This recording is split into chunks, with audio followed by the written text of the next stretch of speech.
Pai, obrigado pela vida do teu servo, esposa, seus filhos. Louvado seja o teu nome.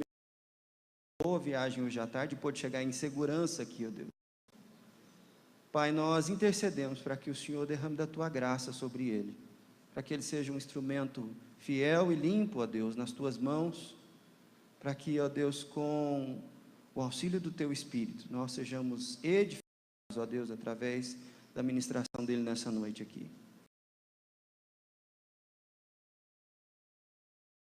Nós te pedimos em nome de Jesus.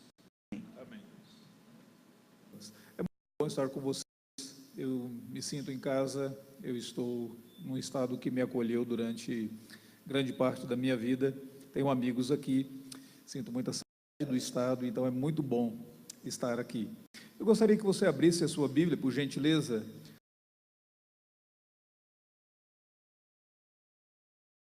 E retornaremos a esse texto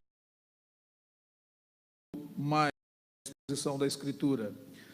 Capítulo 2, do versículo de número 11 até o versículo de número 15.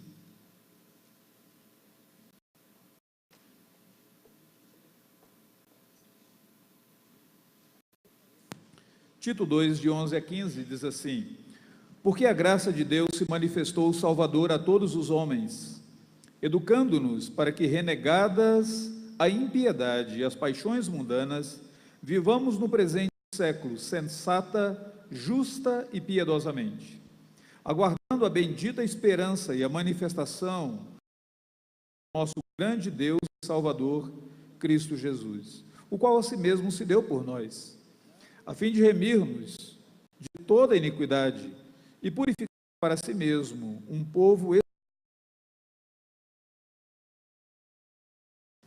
Dize estas coisas, exorta e repreende também com toda a autoridade, ninguém te despreze. Vamos orar? Deus bendito, a tua palavra foi aberta, mas somente tu. Suplicamos que faça isso nessa noite, ó Deus. Transforme a nossa vida. Do Senhor Jesus. Amém. John Piper, muito conhecido de todos nós, um pregador batista, ele disse que uma das coisas piores que pode acontecer à igreja é quando ela aceita a definição de cristianismo que o mundo oferece, a definição de cristianismo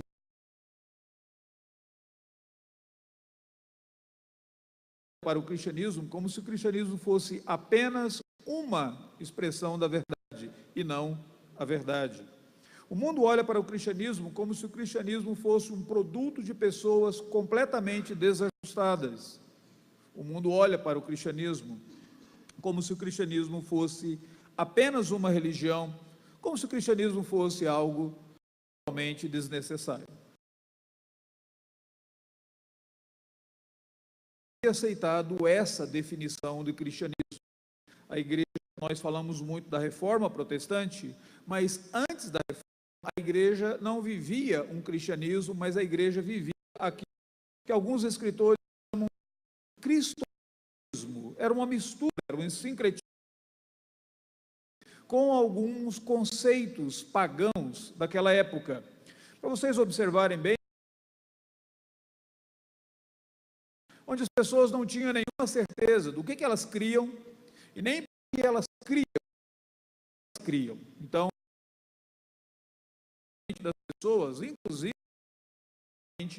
das autoridades religiosas daquela ocasião. Era um período de uma liderança totalmente ignorante.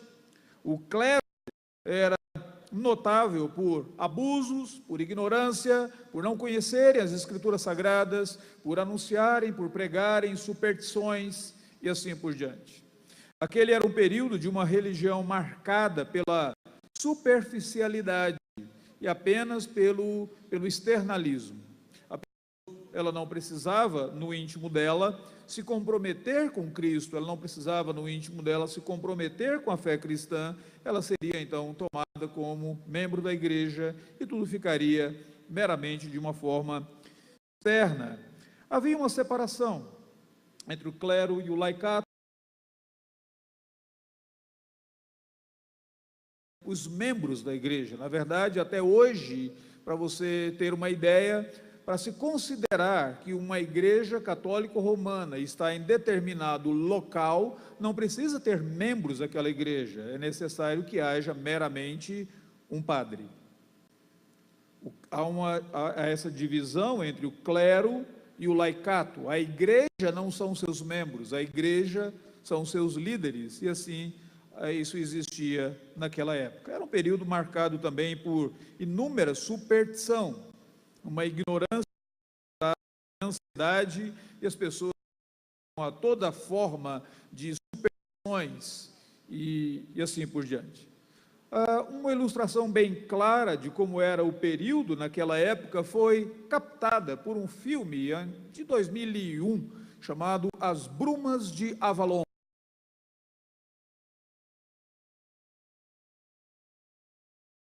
Entrada do cristianismo na Inglaterra, mas eles adoravam a deusa Terra, que era adorada através de uma imagem de madeira.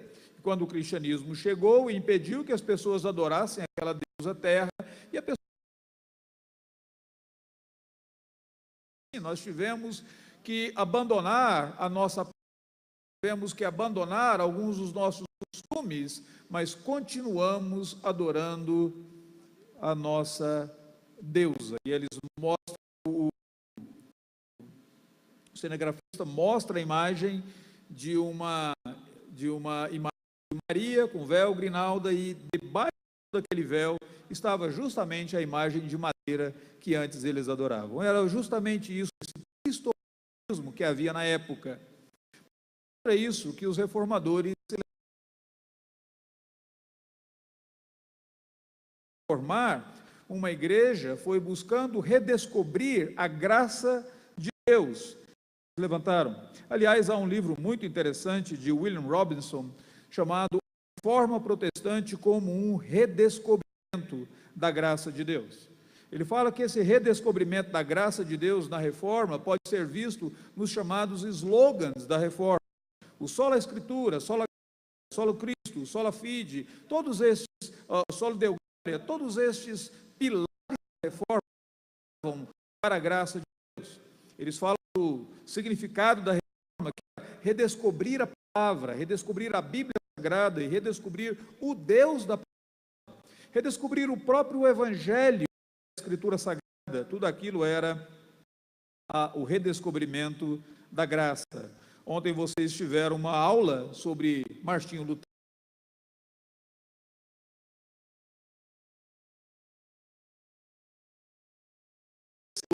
O seguinte: o verdadeiro tesouro da igreja é o sacrosanto evangelho da glória e da graça de Deus.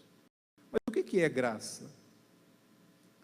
Qual a importância da graça de Deus para o crente? Qual a importância da graça de Deus para a igreja de Deus? Esse texto que nós acabamos de ler sobre essa graça, esse texto que nós acabamos de ler, aponta para o da graça na nossa slogan da reforma, mas essa é uma verdade da palavra de Deus que ainda ressoa e que tem impacto, precisa ter um impacto na minha vida e na sua vida. De outra forma, nós continuaremos a ser uma igreja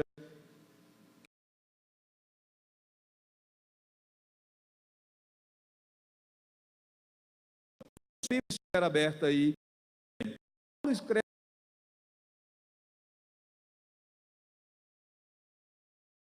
4, quando ele diz assim, a Tito, verdadeiro filho é comum da Pai e de Cristo Jesus, o nosso Salvador. Poucas vezes nós observamos quem seria esse indivíduo, quem seria esse jovem chamado Tito. Nós não temos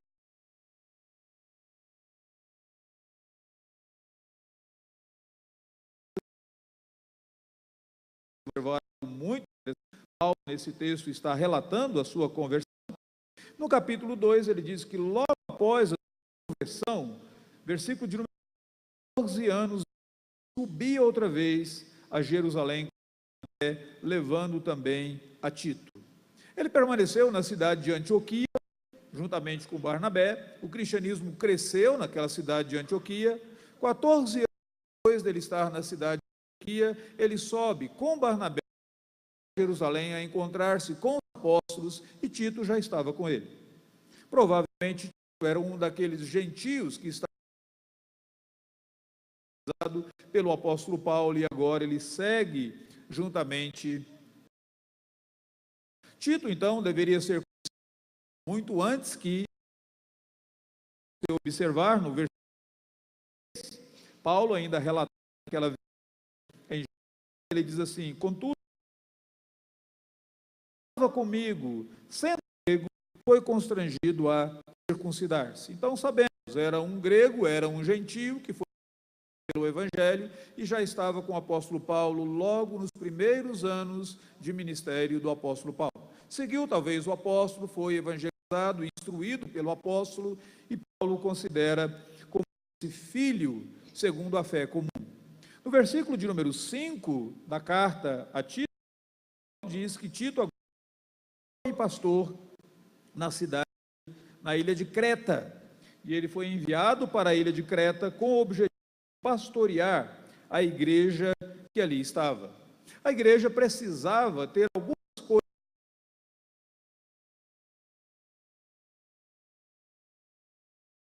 Primeiro, a igreja necessitava de líderes. Versículo de número 5 até o versículo de número 9, fala de pessoas que de alguma maneira fossem da palavra de Deus na congregação. A liderança muito importante naquela igreja, em ordem, versículo.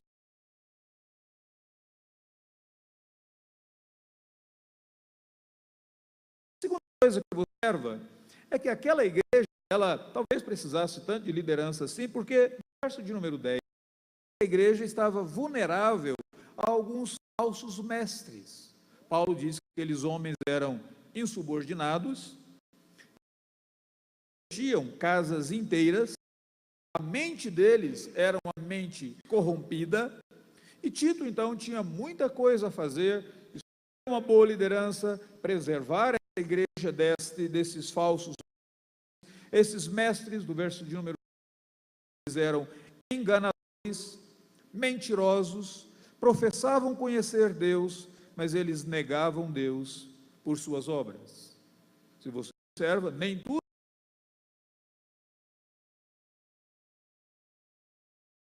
maravilha na igreja do pastor Tito.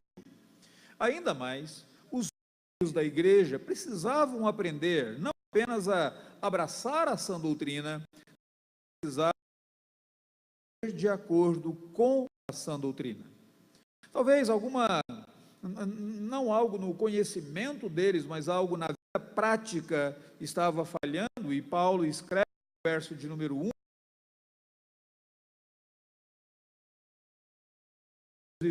eles deveriam ornamentar a doutrina. Veja o versículo de número 10.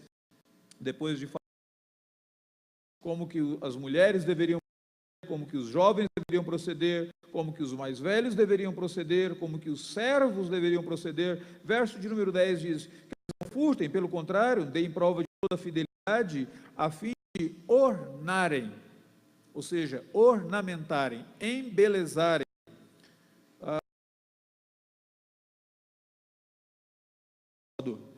Se você observa, então, muita coisa para fazer naquela igreja, Tito precisava colocar em ordem muitas coisas naquela igreja. Aquela igreja, de certa maneira, estava também abraçando um cristianismo que era um cristianismo deficiente. Aquela igreja estava abraçando um cristianismo que tinha em si muita coisa de paganismo.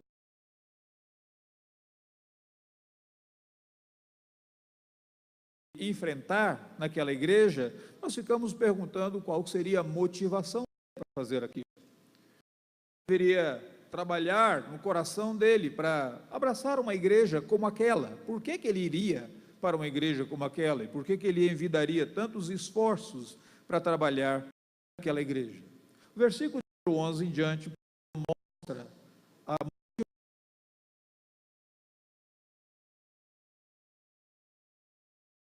seja, Tito vai fazer isso porque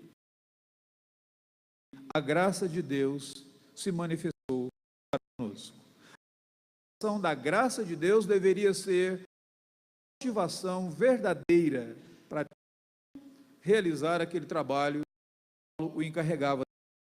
Eu acho interessante você observar que a motivação aqui era uma motivação teológica. Paulo não estava simplesmente dando para Tito uma estratégia de autoajuda, mas Paulo estava dizendo para Tito: olha, a ajuda se manifestou do alto, e por causa disso, você deveria desenvolver, desempenhar esse trabalho que você tem nesta igreja. A partícula que apresenta aqui no versículo de número 11, portanto, ou porquanto, ela indica que esse é o verdadeiro fundamento de tudo aquilo que Paulo havia falado de Tito, de todo o ministério que Paulo havia colocado de Tito. Em outras palavras, a grande motivação, Tito, é a compreensão que você tem da manifestação da graça de Deus. Mas o que é graça? A palavra graça, ela é utilizada inúmeras vezes na Escritura Sagrada, especialmente no Novo Testamento. Paulo geralmente escreve dizendo graça e paz. Ele coloca essas duas coisas. As pessoas passem bem, estejam bem. Não é um desejo simplesmente da bênção de Deus sobre aquelas pessoas, mas até mesmo a ordem que Paulo coloca, ela é muito significativa. Vamos imaginar, você, em determinado momento, você, pai, trabalhador, você chega na sua casa e você tem ali todos os seus arquivos, todo o seu trabalho, todo o seu orçamento, toda a sua declaração do imposto de renda, todos os seus tudo aquilo, ou no seu computador, ou no seu celular. E de repente, o teu filho resolve brincar com o teu computador ou com o teu celular. Resolve fazer alguns joguinhos e em uma dessas investidas que ele faz, ele permite que um vírus entre no teu computador, desapareça. E você fica tão enfurecido que o sangue vai, já sobe, como diria, as ventas, e teu filho olha para você e diz: pai, perdoa, eu sei que eu aprontei. E você dá uma respirada profunda e você diz: tudo bem, filho, está tudo bem. Naquele momento você foi gracioso, naquele momento ele experimentou paz. Graça e paz. Em outras palavras, graça é quando eu e você merecíamos todo o castigo de Deus, mas ele nos concedeu o seu favor, e por causa disso nós temos paz. A Bíblia Sagrada ilustra isso mais ou menos naquele momento em que o pai do filho pródigo abraçou o filho. Se você considerar mais ou menos novo, vira para o pai e diz: dá-me da parte dos bens que me cabe. Interessante é que naquela época o filho só poderia se preocupar com a herança depois que o pai estivesse morto. O filho não pedia a herança enquanto o pai estivesse vivo. Em outras palavras, o que aquele jovem estava dizendo para o pai era mais ou menos o seguinte: o senhor vale mais para mim morto do que vivo. A vontade do meu coração é que o senhor morresse agora. Me dê a parte que me cabe. E aquele jovem parte e ele gasta todos os seus bens com meretrizes, ele envergonha o pai. Mas depois, quando ele volta para casa, a Escritura Sagrada, aguardando pela ansiedade em receber o filho, mas também aguardando para proteger o filho da própria comunidade, porque é aquilo que o jovem tão terrível, de acordo com a lei de Moisés, que qualquer jovem que fizesse aquilo com seu pai, o pai deveria ser o primeiro a pegá-lo pelo colarinho, levá-lo à comunidade, e o pai deveria ser o primeiro a jogar uma pedra nele, e toda a comunidade o apedrejaria, e ele morreria ali na frente, diante de toda aquela comunidade. Quando o filho aparecesse de novo naquela cidade, quando o filho aparecesse de novo naquela comunidade, todos os membros da comunidade poderiam jogar uma pedra nele. E o pai está aguardando, olhando à distância, e quando o filho vem, ele toma a iniciativa, ele corre, ele o abraça, e naquele momento que ele o abraça, você nota graça. Aquele que merecia ser apedrejado, segundo, e o pai busca reconciliar-se com ele. Quando ele pede, quando ele diz ao pai, eu pequei contra ti, o pai coloca no dedo dele o anel, o pai o veste, e o pai manda trazer o bezerro cevado. Ali você tem uma boa ilustração de graça. Mas uma outra ilustração de graça, talvez você encontre lá no livro de Juízes.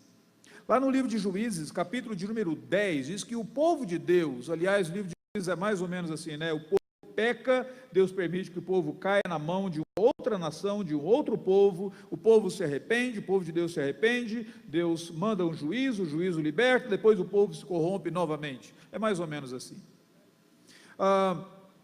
No capítulo 10 diz que o povo havia se corrompido de tal forma, o povo havia se escravizado de tal maneira, que o versículo de por causa da desgraça do povo. O que havia naquele povo para Deus amá-lo? Nada, exceto desgraça. Em outras palavras, se você entende a doutrina da graça, você entende que a única coisa que eu e você contribuímos na nossa salvação é com o nosso pecado. Nós não contribuímos com o nosso esforço, nós não contribuímos com a nossa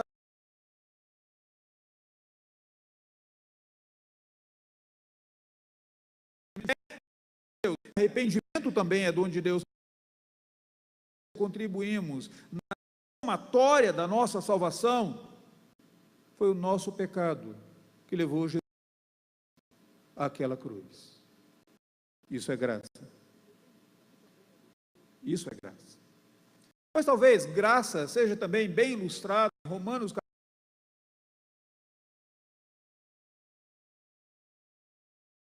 mesmo tendo ele crido no Evangelho, sendo ele um pregador do Evangelho, ele começa a falar de como ainda havia dentro do coração dele, como que o coração dele estava tão acostumado a hábitos pecaminosos. Diz, o bem que eu quero fazer, eu faço, o mal que eu não quero fazer, esse eu sempre faço, e chega um determinado momento que ele diz,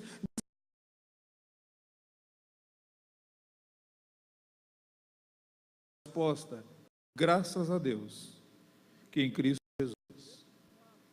Graça é aquilo que nos liberta de nós mesmos.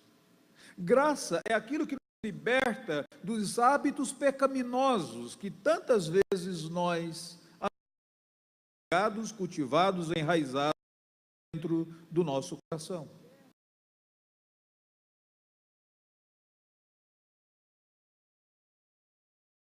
Somente a graça faz parte do Evangelho do Senhor Jesus Cristo. Esse texto que nós acabamos de ler é um texto, esse texto que fala que a graça de Deus se manifestou, e nesse texto o apóstolo Paulo ressalta 3 tópicos sobre a graça que eu gostaria de meditar com vocês nessa noite. Primeiro, ele fala do produto da graça. Depois ele fala que a graça tem uma agenda, ela tem um programa. Qual que é a agenda da graça? E por último ele fala o alicerce, qual que é o fundamento dessa graça. Dê uma olhada então no versículo de número 11, veja qual que foi o produto. A graça de Deus se manifestou a todos os homens. A palavra que se manifestou é a palavra epifania, aparição, como o raiar do sol da manhã, quando você passou a noite, talvez em claro, quando você, na madrugada, você vê os primeiros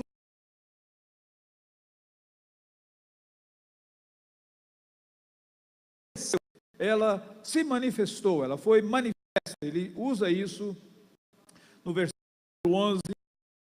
Mais tarde, ele vai falar que nós ainda aguardamos a bendita esperança e a manifestação da glória de Jesus Cristo, no versículo de Epifania, essa ela apareceu, e o produto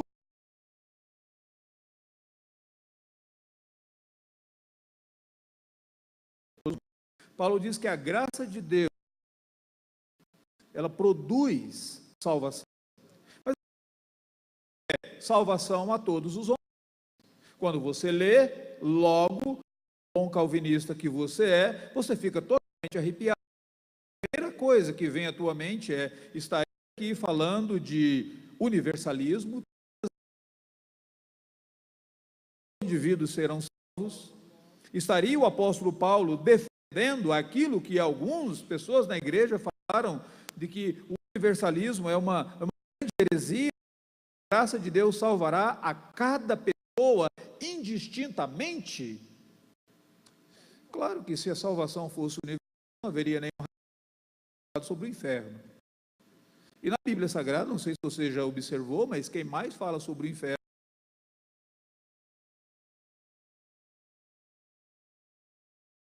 nem mesmo nenhuma outra escritor da epístola, mas quem mais fala sobre o inferno é Jesus Cristo.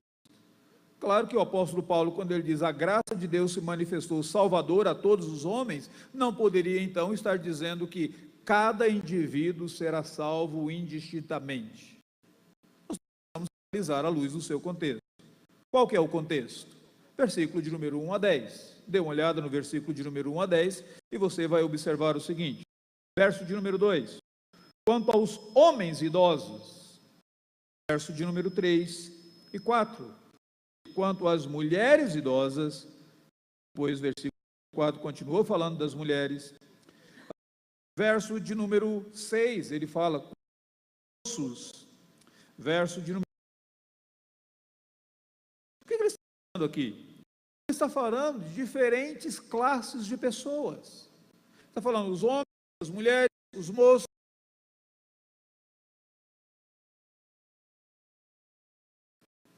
salvadora a todos os homens. Ele está dizendo que a graça de Jesus, quando ela se manifestou, ela trouxe salvação a toda classe da humanidade, indistintamente. Aqui vai uma boa dica para mim e para você, que muitas vezes ouvimos na sociedade que nós vivemos, que o cristianismo ele é opressor, especialmente no caso das mulheres. Deixa eu lembrar a você que o cristianismo não apenas libertação, mas ele trouxe igualdade de valor às mulheres. Você deve se lembrar que lá no Antigo Testamento, antes da manifestação do Senhor Jesus Cristo, mulher, cachorro vira-lata e chinela havaiana, mais ou menos,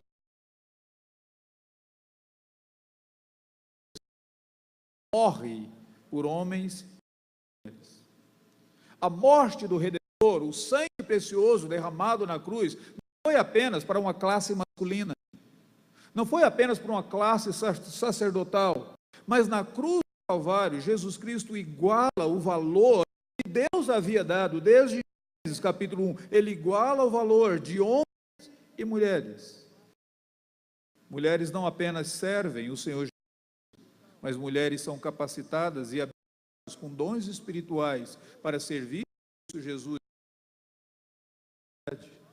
Paulo agora está dizendo, Jesus Cristo morreu por pessoas de todas as classes, indistintamente, sejam eles homens, sejam eles mulheres, sejam moços. E dê uma olhada, moços, se você, quando eu digo que mulher, cachorro vira,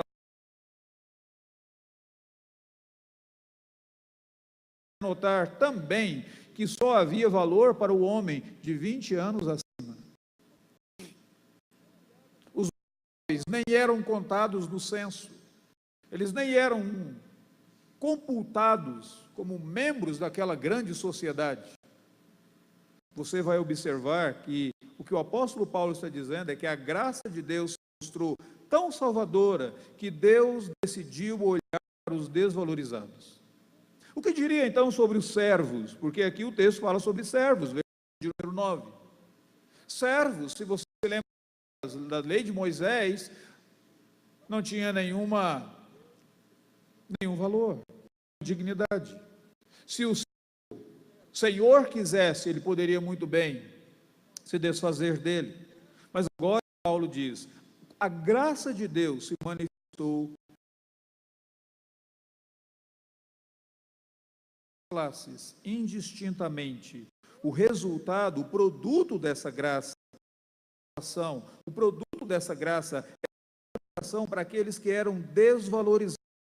O produto dessa graça é que o Senhor Deus redimiu e ele resgatou um povo para si. Versículo de número 14, falando sobre Jesus Cristo, o qual a si mesmo se deu por nós, a fim de remir-nos de toda a iniquidade e purificar para si mesmo um povo exclusivamente seu, zeloso de boas obras.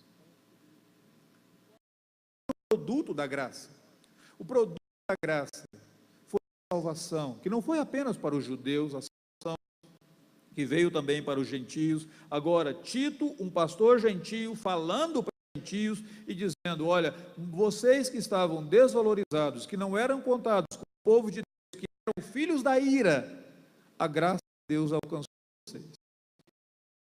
Dignidade. A graça de Deus deu sobre vocês. Seria mais ou menos o seguinte: pense em Jesus Cristo caminhando para a cruz do Calvário, quando ele foi açoitado, quando ele foi espancado e quando ele recebeu na sua cabeça uma coroa de espinho. Pense no Rei da Glória, tendo que se fazer da sua coroa, recebendo uma coroa de espinho, para que você tivesse uma coroa. O Rei da Glória, no momento que foi colocado no Calvário, ele foi despido, manto de justiça. Pense, Jesus naquele momento, na Calvário, recebendo a ira de Deus, e pela primeira eternidade, o Filho que sempre teve a comunhão e intimidade com o Pai, de repente o Pai dá as costas para o Filho e faz: que me desamparaste, para que você fosse recebido como filha de Deus. O produto da graça é salvação. A graça é um produto, e o produto da graça é salvação. Salvação significa resgate de uma condenação, resgate da morte. Para que houvesse salvação, houve um perdão e você foi incluído na herança. Isso é salvação. O produto da graça é que há salvação. Para o pior dos pecadores, há salvação para mim e para você.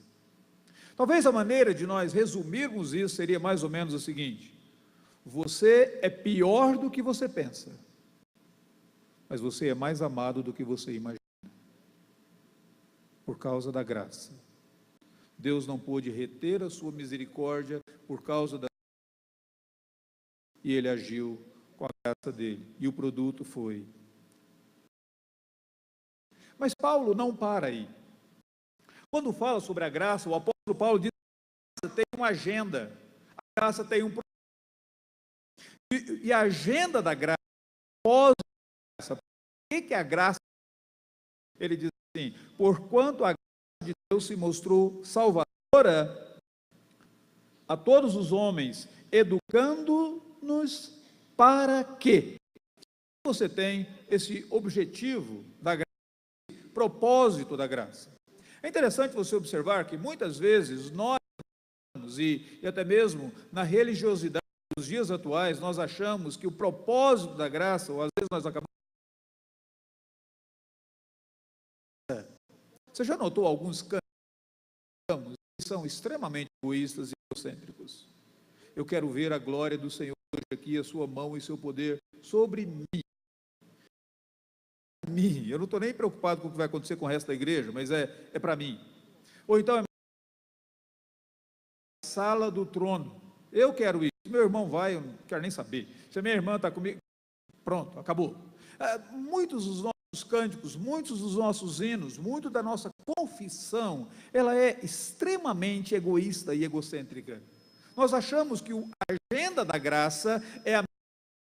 Gosto muito daquele filme, Um Amor para Recordar. Eu tive adolescentes em casa, todos que tiveram adolescente em casa já devem ter assistido esse filme, certo? Pelo menos umas 3 vezes, lá em casa acho que foram umas 5 vezes. Pela bondade do Senhor, hoje nenhum dos meus filhos aguenta mais ver aquele filme, ótimo. Eles se enojaram do filme. Mas há uma cena daquele filme, você se lembra bem, menina, filha do pastor, tinha leucemia, ela se enamora por um rapaz que não é crente, o pai fica extremamente chateado porque ela se enamorou por um rapaz, mas não apenas porque ele não, também pelo fato de que ela tinha leucemia e dar muitas esperanças para aquele rapaz. O pai então resolve ter uma conversa com a sua filha, ele resolve ter um diálogo com ela na varanda da casa, e ele vira para ela e diz mais ou menos o seguinte: se você não se importa com o que eu estou dizendo para você, você deveria... Com toda a autoridade de alguém com 16 anos de idade, ela se volta para o pai e diz assim: tudo que Deus quer para mim é a minha felicidade. Interessante. Muitas vezes,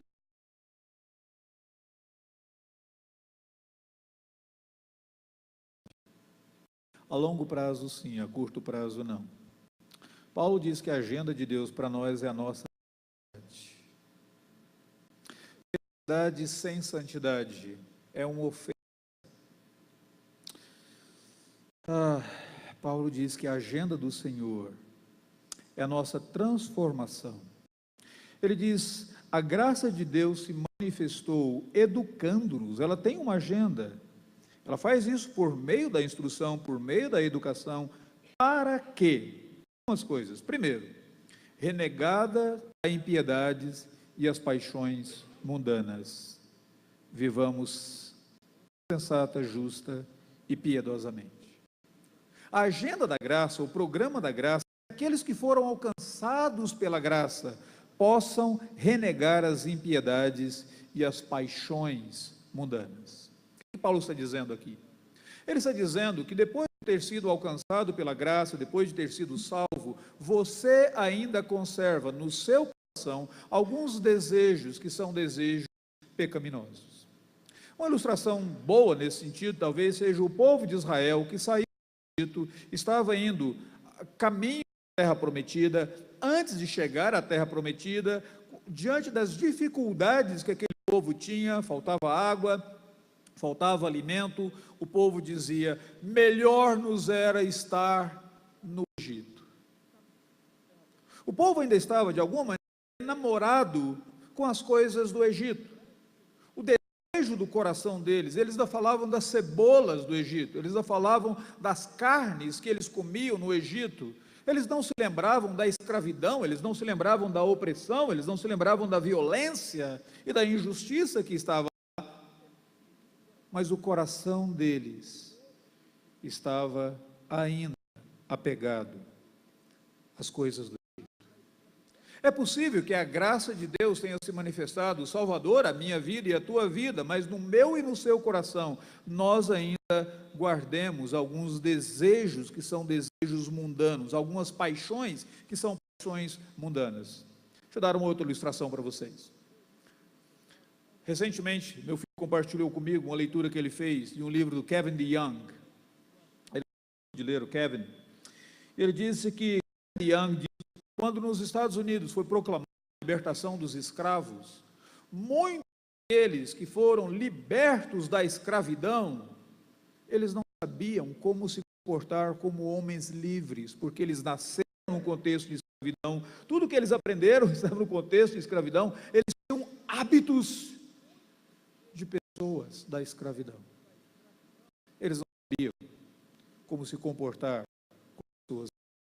O fato é que Deus livrou o povo de Israel do Egito, mas lá no deserto Deus precisava tirar o Egito do coração daquele. Deus fez com que, por sua misericórdia e sua providência, fosse proclamada a libertação dos escravos dos Estados Unidos, do nosso país, mas ele precisou, com o tempo, que algumas pessoas que estavam tão acostumadas à escravidão aprendessem a viver como homens livres. Deus salvou a mim e a você, mas a agenda da graça é que nós possamos celebrar a nossa salvação, dentro do nosso coração sejam tirados as paixões mundanas, os desejos do mundo. Porque se nós mantivemos esses desejos, o nosso comportamento torna-se impiedoso.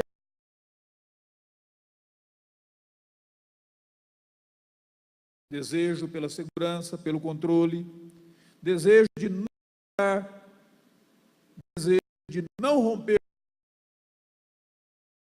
A atitude muitas vezes é mais ou menos como aquela atitude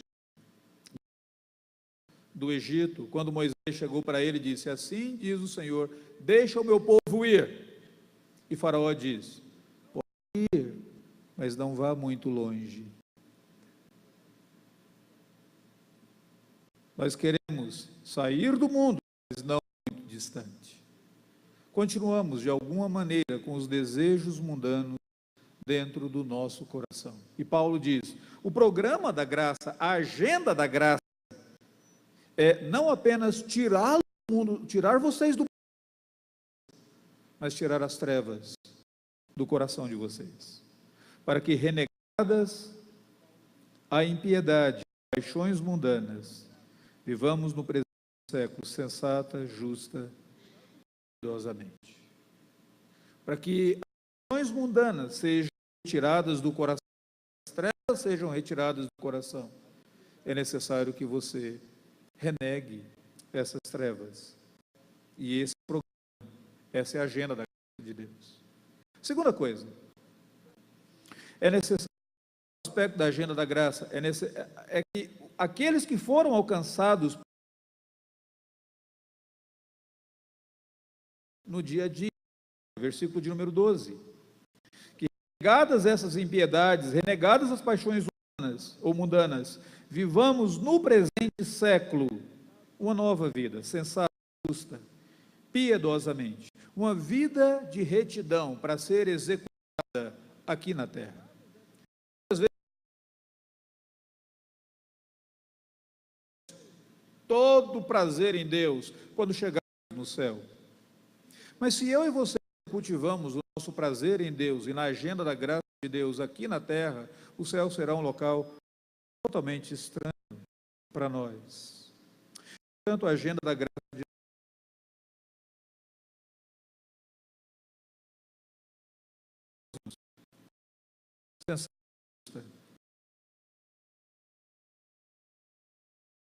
Deus de Hipona. Agostinho, ele teve uma vida muito promíscua antes da conversão dele.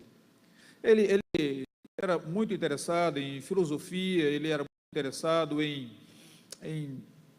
na busca pelo conhecimento. Tão interessado em retórica que, quando ele foi para a cidade de Milão, ele começou a frequentar a igreja para ouvir o bispo de Milão, que era famoso por sua oratória, e ele iria esse bispo de Milão não por causa da mensagem, mas aprender com o bispo de Milão oratória e com isso ser um melhor mestre. Depois da conversão de Agostinho, os amigos dele, tendo visto que alguma coisa havia mudado, eles contrataram uma prostituta, favoritas de Agostinho, para correr de Agostinho na cidade de Milão. Um dia à noite, Agostinho vinha e essa prostituta se aproxima dele e ela se desnuda diante dele. Ele vira em uma esquina e ela corre atrás dele, e ele vira para a esquina, ela corre atrás dele, e depois uma outra esquina, chega um determinado momento, é um beco sem saída, e quando se aproxima dele, ela se desnuda de novo e diz: Agostinho, sou Agostinho.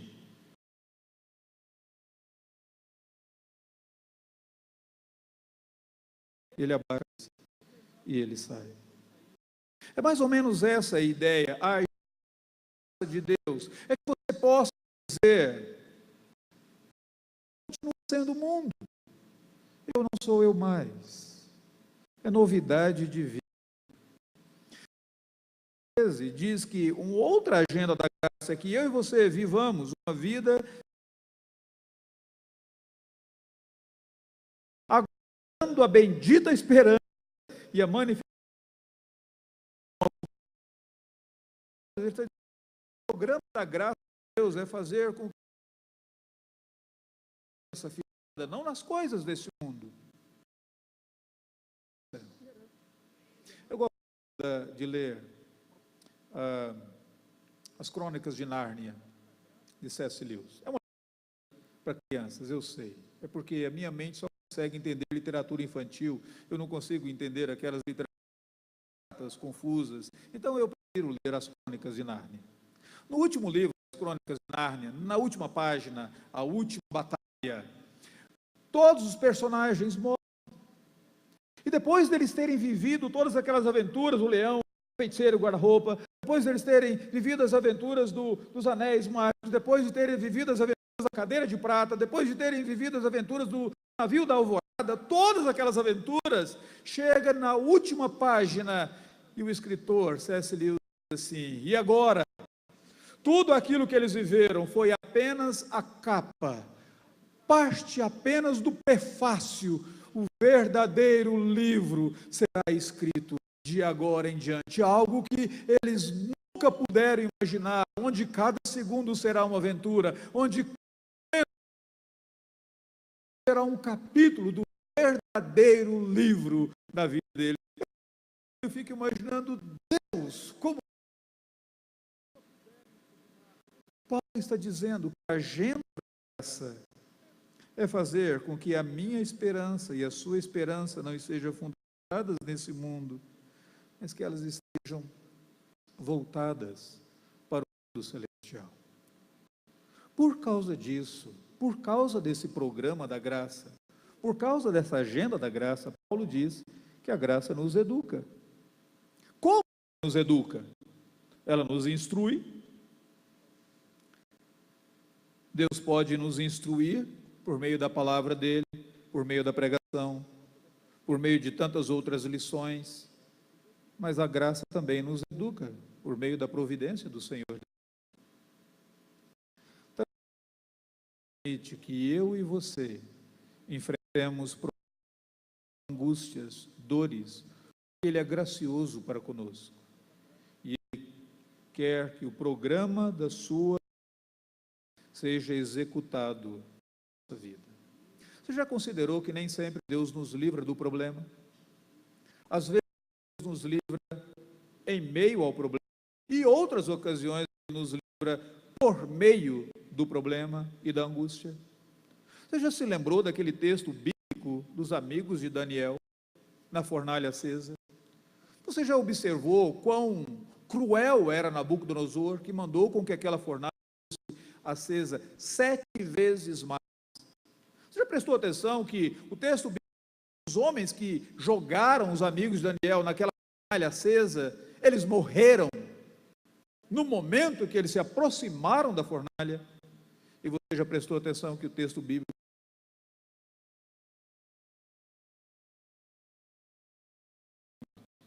nem as suas roupas ficou com cheiro de fumaça ou do fogo? A única que se queimou, os amigos de Daniel naquela foram as amarras que os prendiam. A graça nos educa. Vamos renegar as paixões para viver nova vida, para que a nossa esperança esteja alicerçada no céu e não nas coisas aqui da terra. Em último lugar, graça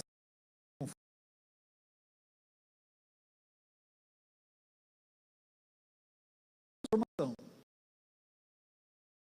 Ela tem um fundamento. Graça. Paulo coloca no versículo de número 13 em diante: aguardando a bendita esperança e a manifestação da glória do nosso grande Deus e Salvador, Jesus Cristo. Esse é um daqueles versículos que diz que Jesus, correto? A manifestação do nosso grande Deus e Salvador o Senhor é aquele que se manifestará. Versículo de número 14, esse é aquele que se deu por nós, a fim de remir-nos de toda iniquidade. Esse é o fundamento da graça. Esse é o Cristo que se entregou por nós. Como que ele se entregou por nós? Voluntariamente. O seu foi voluntário, ele não foi constrangido a fazer isso. Esse é aquele que o seu sacrifício foi de uma vez por todas. Esse é aquele que se deu. Esse é aquele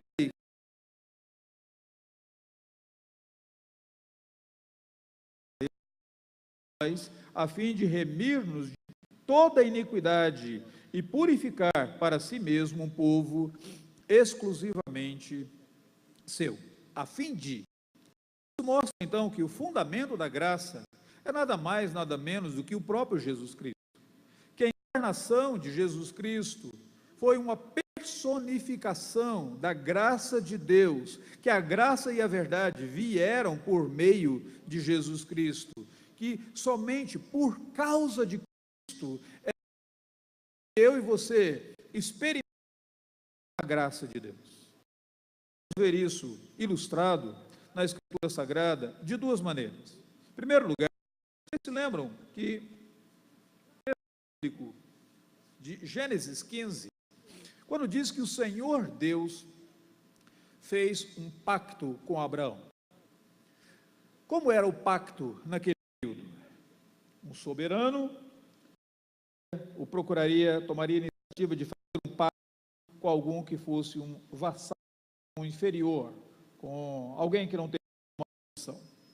Esse soberano dizia para esse vassalo que ele deveria pegar, matar esses animais e colocar esses animais, partes desses animais, e ele passaria por esses animais e ele diria: se eu quero esse pacto, eu quero que aconteça com esses animais. Sempre que eu me lembro disso na Bíblia Sagrada, dá vontade de fazer um contrato de trabalho com pedreiro, com pintor, desse jeito. Dá vontade de eles fazerem a mesma coisa. Se você, pedreiro, mecânico, sempre atrasa, nunca cumpre no mesmo prazo. Mais ou menos isso. Se não fizer, seria mais ou menos isso. Pois Deus diz para Abraão: Abraão, eu vou fazer um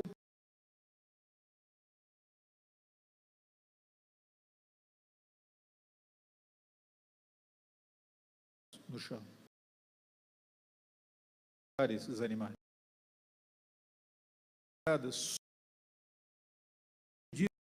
Estava em paz. É o Senhor Deus em forma de fogo. É Deus dizendo para Abraão: Abraão, ainda que você seja infiel, eu serei fiel. E se fosse possível, se eu quebrar o pacto, que aconteça comigo o que acontecerá, o que aconteceu com esses animais. Deus não quebrou o pacto, mas os descendentes de Abraão quebraram o pacto. Eles foram infiéis, eles adoraram outros deuses, eles se prostituíram, eles adulteraram espiritualmente, eles voltaram as costas para Deus, eles envergonharam o nome de Deus, eles deram um péssimo testemunho entre as nações, eles se portaram como pessoas piores do que os seus vizinhos,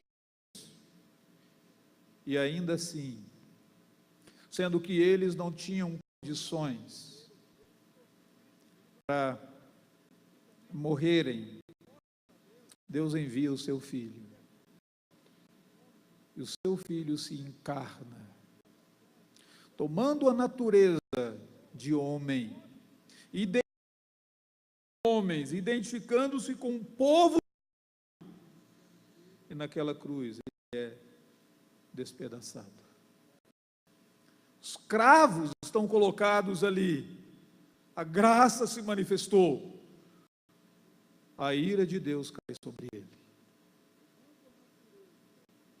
Em outra ocasião,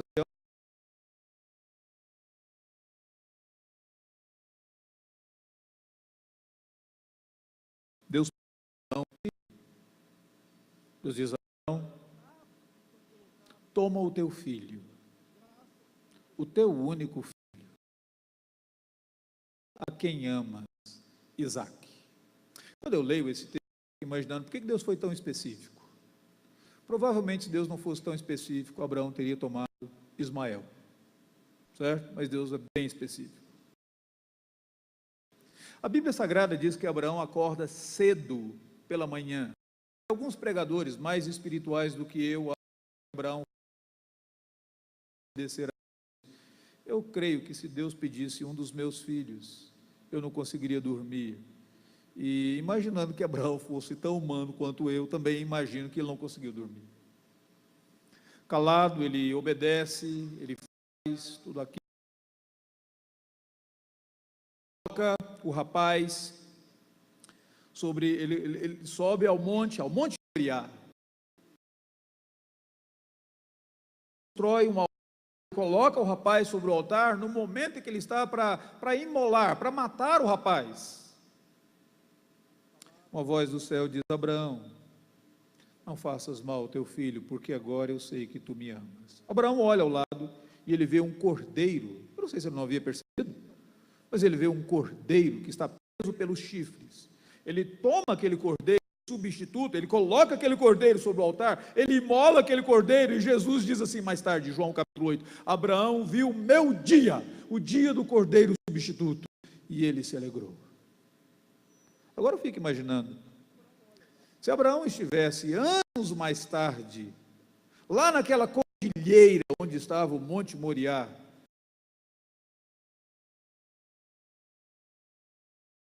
chamado Calvário, e lá naquele Calvário, também um primogênito foi entregue, mas nenhuma voz veio, nem do céu e nem da terra, dizendo, Senhor, não mate o teu filho, porque agora eu sei que tu nos ama.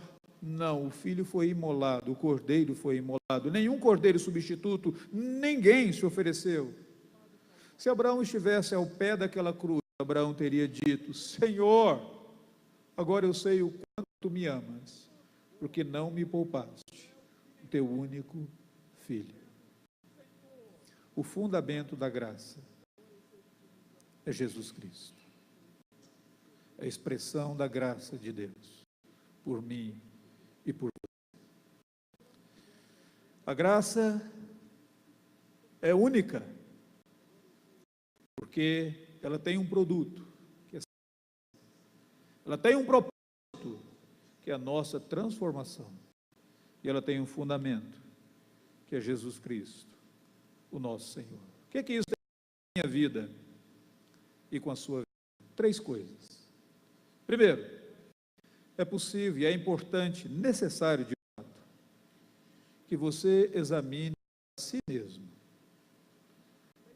para que você possa saber, ter certeza, se você de fato foi alcançado pela graça de Deus. Para saber se de fato você está abraçado, fundamentado, enraizado na graça, ou se você tem procurado servir a Deus com legalismo, do esforço próprio, com orgulho, com a soberba de pensar que é pelos méritos que você foi adotado. Examine a si mesmo. Olhe para a tua própria vida, olhe para o teu próprio coração. De fato, você teve uma experiência de conversão? Você pode dizer que de fato você foi alcançado pela graça de Deus?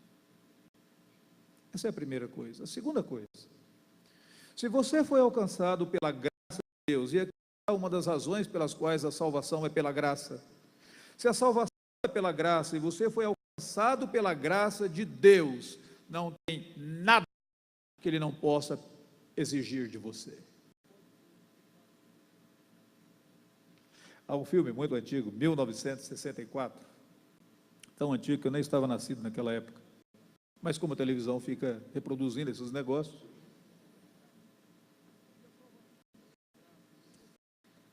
o título do filme é A Bíblia, é a história da Bíblia. E tem um determinado momento que fala Abraão levando Isaac, E naquele momento, enquanto Isaac está levando Isaac volta-se para o pai. Aliás, eu não sei se você já observou, um parênteses aqui, o momento que a Bíblia descreve de um diálogo entre Isaac e Abraão, foi aquele momento assim: meu pai, aqui está a lenha e o fogo, onde está o cordeiro para o sacrifício? Abraão dava o que está sendo tão difícil para ele, mas o menino tem uma pergunta tão dura dessa, não é? Mas esse é o único momento que a Bíblia narra um diálogo deles. E certamente eles tiveram outros que a Escritura Sagrada não narra. Pois bem, voltando ao filme, não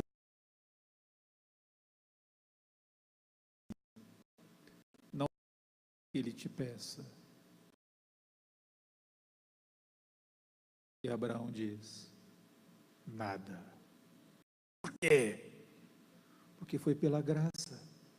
Se você tivesse contribuído com alguma coisa, você poderia argumentar. Se tivesse sido pelos seus méritos, se tivesse sido pela sua justiça pessoal, se tivesse sido pela sua habilidade intelectual, por alguma contribuição grandiosa que você teria, mas a única contribuição que levou o filho dele na cruz foi totalmente pela graça. E se você compreender que foi pela graça, não tem nada, absolutamente nada, que ele não pode exigir de você. Terceiro e último lugar, se a salvação é pela graça, eu e você devemos entender que a vida cristã é uma celebração da graça. Talvez um dos pontos mais difíceis da minha vida e da sua vida também é que muitas vezes nós temos medo de falar sobre a graça de Deus, sobre a bondade de Deus, sobre a misericórdia do Senhor Deus, e ao falar sobre a graça nós estivéssemos concedendo uma licença para as pessoas pecarem. Na verdade, se a salvação é pela graça, você não precisa viver nenhum farisaísmo, nenhum legalismo. Você não precisa viver com medo de falar sobre a graça e celebrar a graça.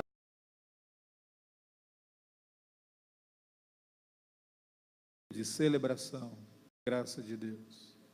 E pela gratidão ao Senhor Deus, é que eu e você expressamos que nós de fato compreendemos a bondade do Senhor, a graça do Senhor.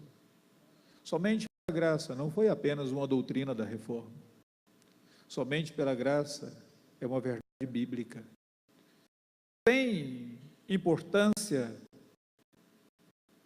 implicações, não somente lá para os reformadores